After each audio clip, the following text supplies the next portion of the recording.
Olá pessoal, sejam muito bem-vindos a mais um vídeo da Universidade da Química e hoje nós temos mais um vídeo da série Estou Formado e Agora? E hoje eu vou falar um pouco sobre o doutorado, a pós-graduação do tipo stricto sensu, chamada de doutorado. Vou fazer mais ou menos esse vídeo nos moldes dos anteriores, onde eu vou falar o processo seletivo, o desenvolvimento do trabalho, como que nós conseguimos obter o título de doutor, e depois vou tirar algumas dúvidas frequentes. Primeiro de tudo é a seleção dos alunos. Como que eu faço para entrar no curso de doutorado, para fazer o meu doutorado? Assim como no mestrado, depende muito de instituição para instituição. Algumas você vai ter que fazer uma prova durante o processo seletivo. Então, para você passar para o doutorado, você vai ter que fazer uma prova ali de conhecimentos gerais em química. Esse não é o padrão.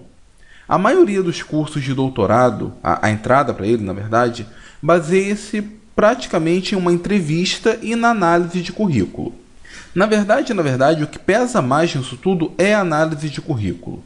Então, se você conseguiu publicar artigos ao longo do mestrado, de preferência artigos em revistas bem qualificadas pela CAPES, você vai ter grandes chances de entrar no doutorado com mais facilidade e alcançar as primeiras posições. Óbvio que se você participou em congressos, se você apresentou trabalhos em congressos, também vai valer alguns pontos. Se você tiver alguma experiência docente, principalmente como professor substituto, vai valer alguns pontos. Mas o principal peso do currículo nessa etapa é a produção de artigos científicos. Então, o ideal é que você saia do mestrado com pelo menos 2 artigos, ou um artigo já publicado e o outro pelo menos aceito. Com 2 artigos você consegue tirar ali uma boa colocação no doutorado, que é a média, na verdade. A maior parte dos alunos sai do mestrado com apenas um artigo. Quando não é obrigatório, às vezes nem um artigo é cobrado. Então, se você tiver pelo menos 2, você já consegue uma boa colocação. Em algumas instituições, nesse processo seletivo, você já tem que apresentar o seu projeto de doutorado.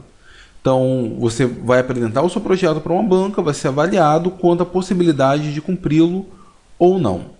Em outras instituições, o processo é um pouco diferente. Você tem que apresentar o que você fez no mestrado. Você tem que mostrar para a banca a sua experiência ao longo do mestrado. Então, você vai chamar a atenção, por exemplo, nos pontos principais, ali onde você conseguiu escrever um artigo, onde você conseguiu ter um bom trabalho. Como deu para perceber, isso varia muito de instituição para instituição. Mas, com certeza, a análise de currículo, isso vai ser comum em qualquer instituição e vai valer muitos pontos. E ou uma entrevista, ou um seminário sobre o seu projeto a ser feito, ou o projeto que foi executado ao longo do mestrado. Isso significa que, para eu entrar no doutorado, eu tenho que ter um mestrado? Não necessariamente. O caminho tradicional é você ter um mestrado concluído, até porque um dos objetivos do mestrado é te preparar para o doutorado. Mas você pode entrar direto da graduação. Só que nesse caso, o que não é fácil, você tem que ter um curso de graduação excelente. E quando eu falo excelente, não é necessariamente você tirar boas notas ou a instituição de onde você veio. Significa que você vai estar já engajado, já dentro do mundo da pesquisa. Você terá feito um bom estágio de iniciação científica, deve ter bons resultados, boa experiência em congressos, artigos publicados em boas revistas. Então, com tudo isso, você já tendo um currículo sólido, você pode pleitear e entrar direto no doutorado. Óbvio que nesse processo você vai passar por uma entrevista mais rigorosa. Os avaliadores irão querer saber se de fato foi você que participou no trabalho, se foi você que escreveu o artigo, ou se seu nome estará ali apenas porque seu orientador colocou. Então, a diferença é entre você ter feito o trabalho ou simplesmente ter pego uma carona com o pessoal do laboratório. Então, entrar direto no doutorado é possível? É possível. É fácil? Não, não é fácil, é um processo bem difícil. O processo tradicional é passar primeiro pelo mestrado. 95% das pessoas que fazem doutorado passaram primeiro pelo mestrado. Uma fração muito pequena, eu tive a oportunidade de conhecer alguns, entraram direto no doutorado. E aí, uma vez aprovado no processo seletivo, dependendo da sua colocação, você pode ganhar uma bolsa. A bolsa de doutorado hoje, a bolsa padrão, a bolsa CAPES, por exemplo, está no valor de R$ 2.200. A bolsa CNPq também. A diferença é que na bolsa CNPq você ganha um auxílio, vamos dizer assim, chamado taxa de bancada. Na época que eu fiz era R$ 400, não sei se teve algum reajuste hoje. Esse dinheiro não é para você, mas é para você comprar algum reagente, comprar algum material, custear uma passagem para um congresso, te ajudar no desenvolvimento do seu trabalho. Não é um dinheiro que vai para o seu bolso, não. Qualquer coisa que você comprar com ele, você vai ter que comprovar com nota fiscal que foi utilizado para o desenvolvimento do seu trabalho. Uma vez aprovado, então, no processo seletivo, tendo bolsa ou não, vamos ao desenvolvimento do trabalho de doutorado, que é muito parecido com o desenvolvimento no mestrado, porém com algumas diferenças mais sutis. Por exemplo, disciplinas. Você vai ter que fazer disciplinas no doutorado? Sim ou não, ou pelo menos não necessariamente. Você vai ter um número de disciplinas obrigatórias. Acontece que você pode aproveitar os créditos do mestrado. Então, se você tivesse que fazer, por exemplo, 6 disciplinas, mas você já fez 4 no mestrado, você pode aproveitar a carga horária dessas 4 e fazer apenas 2 disciplinas no doutorado. No meu caso, ao longo do mestrado, eu cumpri todas as disciplinas obrigatórias do mestrado, mais a do doutorado, ao longo do curso de mestrado. Eu cursei 3 períodos de disciplinas. Quando eu cheguei no doutorado, não precisava fazer nenhuma disciplina. Mas eu fiz. Por que eu fiz? Porque eu acho muito válido nós fazermos disciplinas que vão agregar valor à nossa formação. Então, se você tem a oportunidade de estudar, faça. Puxei algumas disciplinas bem focadas com o meu projeto, bem voltadas para o que me interessava, mesmo não tendo a obrigatoriedade de fazê-las. E eu gostaria muito de puxar outras disciplinas. Eu fiz o meu doutorado na área de inorgânica, mas eu gostaria, por exemplo, de puxar uma disciplina de equilíbrio químico, de físico-química avançada. Aliás, físico-química avançada eu fiz, de uma química analítica avançada. Ah, mas não tem nada a ver com o seu projeto? Não tem. Mas lembra que você ainda é um aluno e você está tendo a oportunidade de fazer uma disciplina que pode agregar muito à sua formação. Ah, mas eu não tenho tempo. Isso é uma dificuldade. Mas reserve um tempo. Alguns anos depois, quando você for fazer um concurso público, isso pode fazer muita diferença.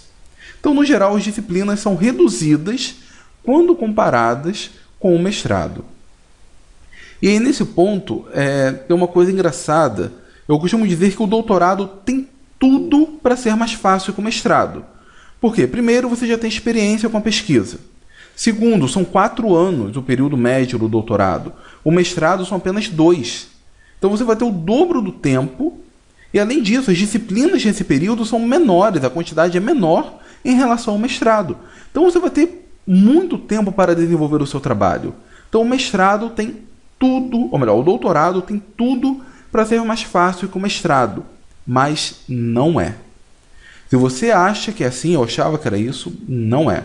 Um doutorado você vai trabalhar muito mais, o projeto vai ser muito mais difícil, a sua cobrança pelo seu orientador, pelas pessoas de fora, e a sua autocobrança vai ser muito maior. Vamos voltar aqui. Então, disciplinas você vai ter que fazer algumas, mas não tantas quanto o mestrado. O desenvolvimento da sua pesquisa, e aí que vai estar a sua dificuldade. O seu projeto tem que ser um projeto mais elaborado, você vai defender uma tese, portanto, o seu projeto tem que ser algo inédito, ou pelo menos muito próximo de algo inédito. Você vai ter que fazer algo que realmente venha a contribuir para o desenvolvimento científico da área onde você está trabalhando. Então não pode ser qualquer trabalho. É um trabalho sério, um trabalho de ponta e um trabalho diferente. Não pode copiar, por exemplo, a ideia de um colega seu. Tem que ser algo próprio. E esse trabalho é um trabalho seu, não é do seu orientador. Portanto, a sua cobrança vai ser maior, a sua autocrítica tem que ser maior. Vai chegar num determinado momento que você não vai ter respostas para algum problema, você vai procurar o seu orientador, e o seu orientador não vai te dar as respostas porque ele não sabe, e isso é natural, porque o trabalho é seu. O seu orientador deve apenas guiar o seu caminho. E aí você vai entrar em alguma base de dados, procurar na literatura algo que possa te ajudar. Se isso não funcionar, você vai pegar contatos de pesquisadores do mundo afora, do Japão, da Europa, dos Estados Unidos, vai escrever para eles, vai perguntar se eles podem te ajudar, qual dica eles podem te dar. Existem muitos pesquisadores entre aspas, dizer assim, top, pesquisadores sérios com expressividade mundial, que são muito solícitos, que eles respondem o seu e-mail, que eles podem te ajudar. O meu projeto de doutorado, por exemplo, ele teve um grande diferencial. Ele conseguiu andar, conseguiu avançar apenas quando eu procurei a ajuda de um professor da Itália. Eu mandei um e-mail para ele, ele trocou 2 ou 3 e-mails para mim, abriu a minha mente, clareou a minha mente, eu consegui avançar com o meu trabalho, porque chegou num ponto em que o meu orientador, nesse caso, não tinha tanta experiência, então não pôde me ajudar tanto. Eu já tinha lido os artigos sobre esse professor, sabia que ele fazia um trabalho parecido com o meu, e ele sabia fazer exatamente aquilo que eu precisava, então eu escrevi para ele, ele me respondeu, e meu trabalho conseguiu avançar. Obviamente, quando eu falo escrever é em inglês, então você vai ter que ter um mínimo de conhecimento para escrever e para ler o que ele vai te responder. Óbvio, se você chegou no doutorado, esse mínimo de conhecimento você já tem. Um amigo meu costumava dizer que se você está no doutorado e está tranquilo, tem alguma coisa de errado. O doutorado não é tranquilo, o doutorado é corrido, a cobrança é grande. Antes, no mestrado, você ficava no laboratório até 6 horas da noite, agora no doutorado você vai ficar até 8, até 9. Você provavelmente vai trabalhar no final de semana, vai levar trabalho para casa, por isso que é necessário uma dedicação maior ao doutorado. Não é fácil, vale a pena ser feito, eu recomendo a qualquer pessoa. Eu fiz, não me arrependo, foi um diferencial na minha vida, tanto em termos de conhecimento quanto em termos financeiros, mas requer dedicação. Por isso a importância do mestrado. Ao longo do mestrado, você já entende como é o mundo da pesquisa, como é o mundo do laboratório. Alguns saem do mestrado extremamente esgotado, e com isso eles entendem que agora não é a hora certa de fazer o doutorado. Talvez dê um tempo, faça um pouco depois, quando equilibrar um pouco mais a vida. Se você entra direto da graduação para o doutorado, o risco de frustração pode ser grande. E aí é ruim para você, é ruim para o programa, é ruim para todo mundo. Mas vamos avançar um pouco mais. Além da pesquisa, nós normalmente temos que fazer uma outra prova de língua estrangeira, e aí você pode aproveitar a prova de inglês que você fez no mestrado, e você vai ter que fazer então uma outra prova, espanhol, alemão, francês, enfim, depende da banca. Via de regra, a maioria das pessoas escolhe espanhol, e o processo também é muito simples. Você vai ter um artigo científico em espanhol, vai ter que traduzir, ou responder algumas perguntas em espanhol. A prova não é tão difícil, normalmente a gente chama prova de proficiência, mas não tem proficiência nenhuma, mas é uma prova tão simples quanto a de inglês. E de novo, essa prova ela não tem caráter classificatório. Você já está dentro do doutorado, então você vai fazer a prova de língua estrangeira, você vai ter ali 2, 3 chances para fazê-la, mas normalmente é uma prova bem tranquila. Além disso, você vai ter a defesa do seu projeto. Essa defesa de projeto provavelmente você já fez no momento que você entrou no doutorado. Então, na sua aprovação, você provavelmente teve que defender o seu projeto. Ou então teve que entregar um projeto escrito, e depende de instituição para instituição. Mas a defesa do projeto é dizer para a banca, olha, eu tenho um trabalho para os próximos 4 anos e eu pretendo concluir esse trabalho. Eles vão avaliar se realmente você tem condições e, portanto, vai ser aprovado. Estágio à docência. Dependendo da bolsa que você tiver, se for uma bolsa CAPES, você vai ter que fazer 2 estágios à docência ao longo do doutorado. No mestrado era apenas 1, agora no doutorado são 2. Você vai servir como monitor em 2 disciplinas, não monitor, né, mas como auxiliar de ensino em 2 disciplinas.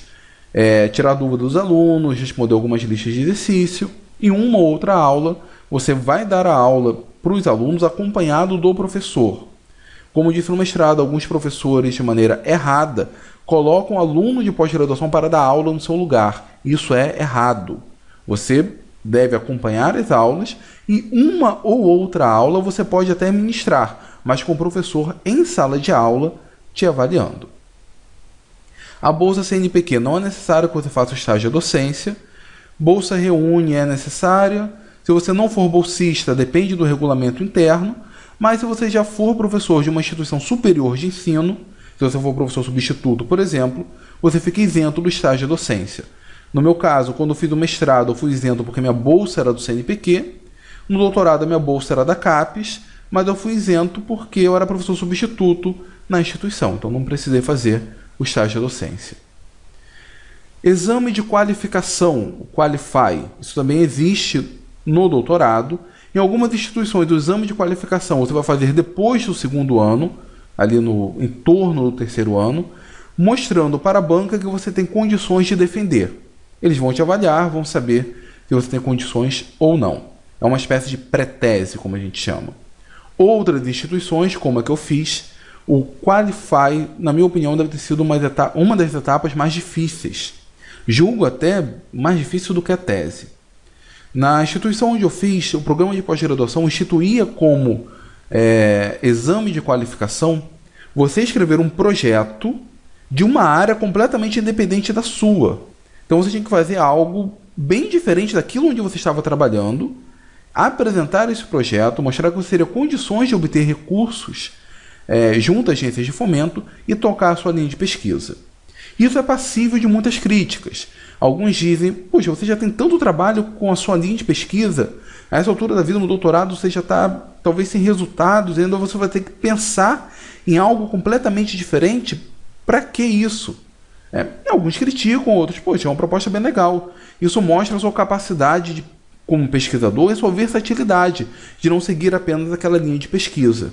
Outro ponto que é defendido para esse tipo de exame é que você apresentando o exame de qualificação de uma área independente da sua área de doutorado, você mostra que o seu projeto de doutorado não é do seu orientador. Porque alguns, na verdade, seguem o projeto do orientador. O orientador encabeça, o orientador diz o que você vai fazer hoje, o que você vai fazer daqui a um mês, o que você vai fazer daqui a um ano. Então, na verdade, você executa as ordens do seu orientador. E um curso de doutorado não deve ser assim. É um curso quase que independente. O teu orientador, numa situação ideal, vai saber muito pouco do seu projeto. Ele só vai apenas, como o nome diz, te orientar, te mostrar alguns caminhos. Para mostrar que você não simplesmente é um vassalo do seu orientador, executando apenas o que ele manda, quando você escreve um projeto completamente independente, fora da linha de pesquisa do seu orientador, você mostra então a sua capacidade como pesquisador. Alguns defendem, outros criticam.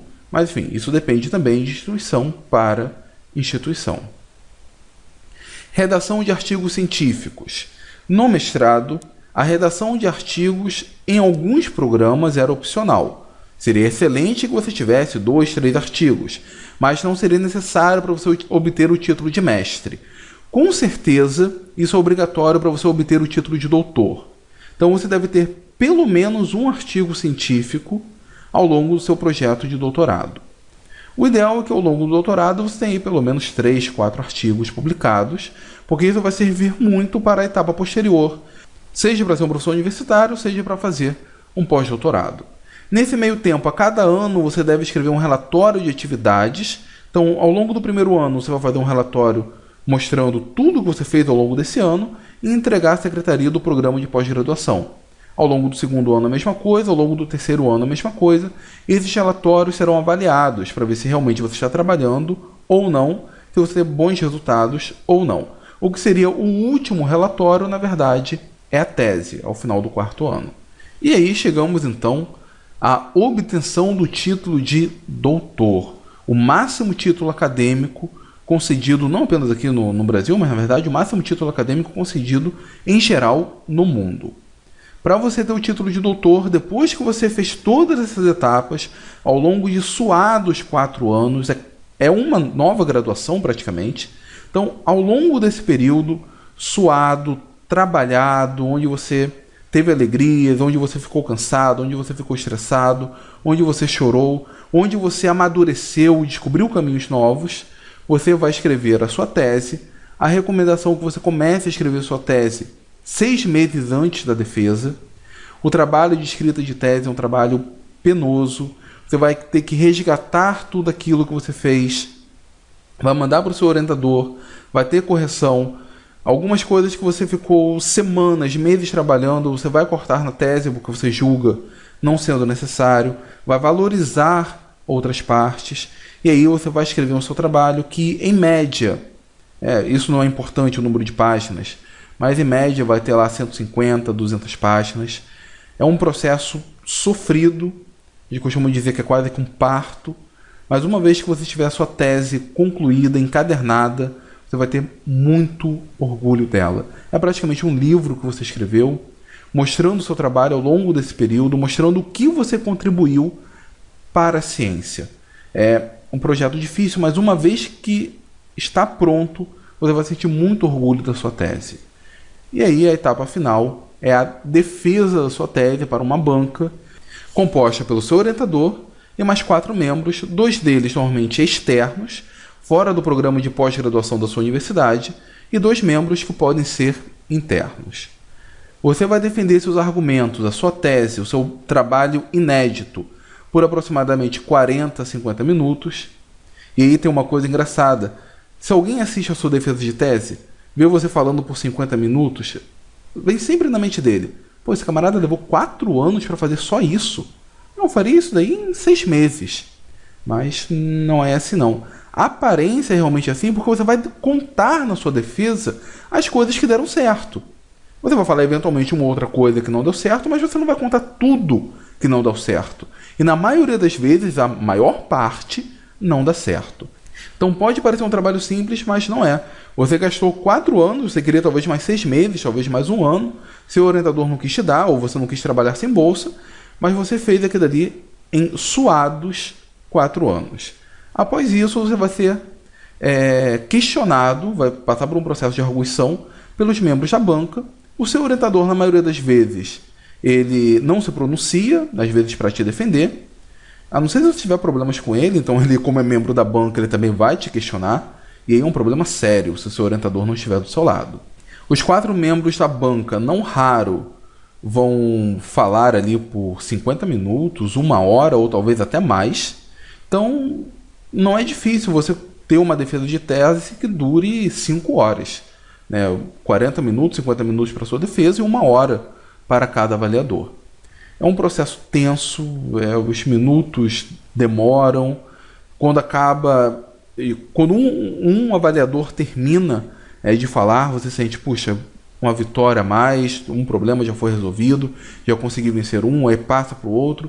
Isso ao longo dos 4 avaliadores. Alguns serão muito legais, vão te dar apoio, vão te elogiar, vão te dar algumas dicas. Outros, infelizmente, estarão ali para te derrubar. Mas, enfim, ninguém conhece mais do seu trabalho do que você, nem mesmo o seu orientador. Você teve que estudar a teoria, você teve que abrir livros, ler artigos, você será apto para respondê-los. É importantíssimo que ao longo desse tempo você tenha feito pesquisa bibliográfica, que você esteja atualizado com a literatura, que você saiba química básica, porque muitas vezes os doutores correm o risco de ser reprovados porque estudam a parte avançada e esquecem a parte mais básica. Terminado esse período, você é solicitado a se retirar, eles vão conversar sobre a sua nota, então você é chamado para ler então a ata, dizendo se você foi aprovado ou reprovado. Normalmente não tem nota, ou você é aprovado, ou reprovado, ou aprovado com restrições. Então você vai ter que, por exemplo, fazer algumas modificações na tese. Mas na maioria das vezes você é aprovado. Por quê? Se o seu orientador deu aval para a sua defesa, significa que já está tudo ok. O difícil é você escrever a tese. Uma vez que ela esteja escrita, que ela esteja definida, tenha passado pelo crivo do seu orientador, a defesa, embora seja um momento estressante, angustiante, é a etapa mais fácil ao longo de todo o trabalho. Como disse, vale muito a pena fazer o doutorado. É tenso, é difícil, mas uma vez que você recebe o título de doutor, o máximo título acadêmico, que você recebe esse título, é muito gratificante. Dentre os benefícios, obviamente tem esse bem para o ego, porque de fato é algo que aumenta a sua autoestima. Você vai ter então outros benefícios, você pode criar uma linha de pesquisa, você está no limite do conhecimento. O que você fala como doutor, pelo menos numa situação ideal, deve ser levado em consideração. Afinal, você estudou profundamente algo sobre um determinado tema. Na realidade, isso acaba não acontecendo muito, mas deveria acontecer. Você está apto para ser professor universitário, para ensinar nas universidades, em qualquer universidade pública e privada do país. Você, em alguns concursos, vai ter alguns pontos à frente, principalmente em concursos de instituições federais. E dependendo do concurso, você pode ter um acréscimo considerável no seu salário pelo fato de você ser doutor.